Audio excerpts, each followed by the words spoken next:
दोस्तों, इस समय हम लोग जनपद फर्रुखाबाद के कायमगंज क्षेत्र के गांव नरसिंहपुर में मौजूद हैं। हमारे साथ एक बाबूजी मौजूद हैं। हम लोग बात करते हैं बाबूजी से। बाबूजी, क्या नाम है आपका? राम निवास। अच्छा, क्या मामला क्या है? मामला ये है कि ये तो आप देख लो मऊखा पे हमारी सब मेड़े काट डाली। किसने काटी? अब ये पड़ोस खेत वालों ने तो इसकी शिकायत करते हैं आप? शिकायत हमारी सब कुछ है। जी। हमने इसकी पैमाइश डाली। पैमाइश के सारे कागज कंप्लीट करवा के हमने पैमाइश करवाई। पैमाइश हो चुकी है? पैमाइश ये क्या धोखाधड़ी में हमारी पैमाइश करके ले गए, उसी को फाइनल करवा दिया। कैसे जब धोखाधड़ी ये की हमसे गई? बोले कि हाँ, ये पहली पैमाइश ये तो खाका बनता है, दोबारा में पक्की होगी। तो हमने कहा हद से हमारी नाप के लाओ, लेकिन हद से नहीं गए और यहाँ से इन्होंने पैमाइश किए। ये पैमाइश कब हुई थी? ये 19 अक्टूबर 24। 24 में जी। पैमाइश हुई थी। साढ़े इसे 5 बजे। इससे संतुष्ट नहीं हुआ आप? अब बिल्कुल नहीं। लेकिन ये पैमाइश पैमाइश हुई कैसे? ये सड़क तो कोई औचित्य ही नहीं। लेकिन पैमाइश जब होती है तो उसमें जो है कहीं ना कहीं सिग्नेचर किए जाते हैं। जब व्यक्ति कोई संतुष्ट हो जाता है हम नहीं उसके कर रहे बाद। थे। हम नहीं कर रहे थे, जबरदस्ती करवाए। कैसे? इसलिए करवाए कि ये पहली अगर पैमाइश नहीं जाएगी तो दूसरी पैमाइश नहीं होगी। ये बात बोली गई थी? हाँ, ये बोली गई थी, गवाह है अच्छा, ये बात किसने बोली थी? लेखपाल अवनीश। लेखपाल साहब। जी। पहले अवनीश लेखपाल साहब जी, थे। जी। इस समय कौन है? अब इस समय हमें मालूम नहीं, दूसरे हैं कि अच्छा, हमें लेखपाल, जैसे आपने जो है पैमाइश के लिए आख्या डाली, उसके बाद लेखपाल साहब आए आपके पास, उसके बाद क्या बोले वो? ये पैमाइश करने आए शाम को 5:30 बजे। ठीक है। तो हमने कहा ये इस टाइम पे कैसे हो पाएगी भाई, पैमाइश होने में टाइम लगत, पूरा दिन लग जात। बोलेगा अरे इसमें आध घंटा नहीं लगेगा। तो ऐसी कौन सी पैमाइश? तो ज़बरदस्ती तो उन्होंने बुलवाया, हम आए। आके अब यहाँ से उन्होंने पैमाइश की, जहाँ से कोई औचित्य नहीं। जब लंबाई चौड़ाई पूछी वो भी नहीं बताई। तो बोले ये तो पहली है, हमें खाका बना के देना है।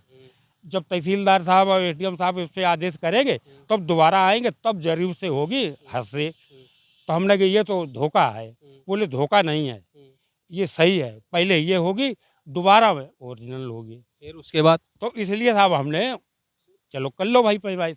और जब इन्होंने पैमाइश की तो हमने इसकी चौड़ाई कितनी वो भी नहीं कुछ बताई। अच्छा, आपको कैसे मालूम हुआ कि पक्की पैमाइश हो चुकी है? अरे हम इन्होंने कहा कि जब हो जाएगी वहाँ, मतलब वो हो जाएगा, फाइनल हो जाएगी, तब दोबारा हमारे पास जब कागज़ आएंगे तब हम हद से करेंगे आके। हमने कितना टाइम लगेगा, हमें कुछ करना है। तो बोले तुम्हें कुछ नहीं करना, जब हमें कागज़ मिल जाएंगे तो हम खुद आएंगे, अब खुद हम पैमाइश करेंगे। तो हम इंतजार में रहे इनके। जब काफ़ी टाइम हो गया, जब हमने जानकारी करी तो इन्होंने कहा कि हमने तहसीलदार को दे दिए। जब वहाँ पता किया तो बोले कि एडीएम साहब के यहाँ पहुँच गए। एडीएम साहब के यहाँ पता किया तो कहा कि वो तो आपकी फाइनल हो गई, आपने साइन किए, आपकी वो हो गई। तो हमने कहा साहब उन्होंने 420 में करवाई और उन्होंने कहा ये कच्ची पैमाइश है, ये करने के बाद दोबारा में होगी पैमाइश पक्की। तो साहब उसमें हम इंतजार में रहे, तब से हम कार्रवाई कर रहे तो हैं। मतलब आपसे झूठ बोला गया? झूठ बिल्कुल। और हम तो कहते हैं उन्होंने जो पास करवाई है वो ही फाइल निकलवा के जो सक्षम अधिकारी हैं वो आके हमारी पैमाइश करवा लें। उसकी डुप्लीकेट कापी हमारे पास है। इस जरिया से हमारी पैमाइश करवा लें हद से। और जो पैमाइश हुई थी, वो पैमाइश कहाँ से स्टार्ट हुई थी? ये सड़क से यहाँ से? और कायदे में कैसे पैमाइश होनी चाहिए? हद से।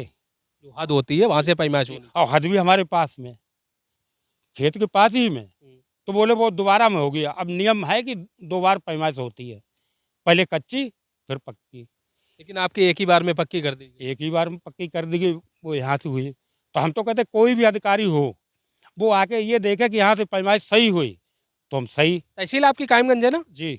तो इसकी शिकायत आपने किसी से की थी क्या? हमने 1076 में शिकायत की अच्छा। और वहाँ से शिकायत आ भी चुकी है। अब पता नहीं कहाँ किसके पास आई, मेरे पास कोई नहीं आया। अच्छा, तो क्या होना चाहिए, क्या चाहते हो आप? हम ये चाहते हैं हमारे ये कागज़ हैं, इससे हमारी पैमाइश हद से की जाए, दोबारा की जाए। दोबारा की जाए। या उन्होंने जो कागज़ वहाँ दिए वो फाइल हमारी निकलवा के उन्होंने क्या मतलब दी है, उस जरिया से देख लिया जाए, मौका देख लिया जाए। हम मुँह जबानी नहीं कहते, कागज़ मेरे पास, इस कागज़ से हमारी पैमाइश करवाई जाए। और जो अगर इन्होंने गलती की है तो इनकी तुरंत बस्ता जमा करवाया जैसे जाए। सन 2024 में पैमाइश हुई थी ना, जी। काफी दिन हो गए। आवेदन इनकी इनकी वजह से हो गए। इन्होंने कहा इसमें टाइम लगेगा, आप परेशान मत होना, इसलिए हम कहीं गए नहीं। अच्छा, ये जानकारी कब हुई आपको कि पक्की पैमाइश हो चुकी है? ये कम से कम ना 8 महीने बाद, 8-9 महीना हो गए। 8 महीना 9 महीना पहले आपको जी, जानकारी हुई थी। जी, अच्छा, तो उसके बाद जो है आपने 1076 पे शिकायत की। 10-76 बार, अच्छा, उस पे कुछ कार्रवाई हुई है? अभी कुछ नहीं। डीएम साहब से मिलना चाहिए था आपको। तो मिलते जब जब साहब क्या कहते हैं, मुख्यमंत्री कह रहे हैं कि हमारे पोर्टल पे भेजो, हम तुरंत कार्रवाई करेंगे, तो हमने साहब वहाँ शिकायत की। डीएम साहब से तो जब मिलते जाके जब इस पे ना कुछ होता, जैसे 1076 पे आपने शिकायत की है, जी। अगर उस पर कार्रवाई ना हुई फिर क्या करोगे? फिर आगे जाएंगे मुख्यमंत्री के पास। लखनऊ जाओगे? जी, उनसे मुलाकात ना हुई फिर? होगी कैसे नहीं, किसी प्रकार से तो होगी। साहब समस्या का तो हमें हल करानी है। अगर हम दोबारा भी पैमाइश ये कराते हैं, दोबारा कागज बनवाएं, फिर भी यही दशा होगी। कागज तो मेरे पास हैं,